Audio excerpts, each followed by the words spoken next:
One thing that SMART goals leaves out is actually what I'm willing to cut out of my life in order to make room for this goal.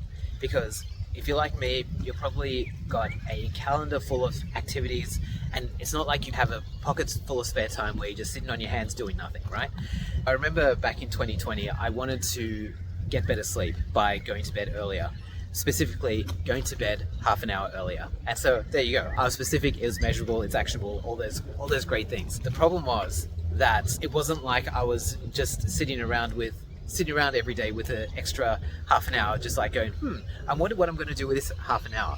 And so my first attempts at this failed because I didn't take into account what I was going to have to say no to in order to say yes to this goal of getting half an hour more sleep every night. So after a bunch of frustrating repetitions of this loop of saying I want to go to bed half an hour earlier, and then in the end not going to bed half an hour earlier, sometimes going to bed even later because I was a bit down on myself for not meeting the goal, I realized that, hey, like I'm spending about 90 minutes every day playing video games, as most people were during COVID, right? And so the question became, am I willing to play for half an hour less in order to go to bed half an hour earlier?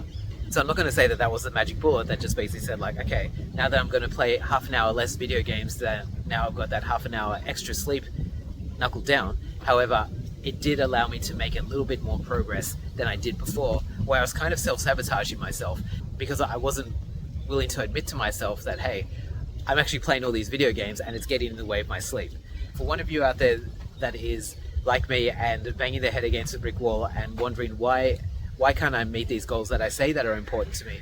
Sometimes it comes down to not necessarily saying yes to the goal that's in your head, but thinking about what you're willing to say no to in order to be able to say yes to this other thing. But thank you very much for watching, and I hope this helps you kick more goals in your life.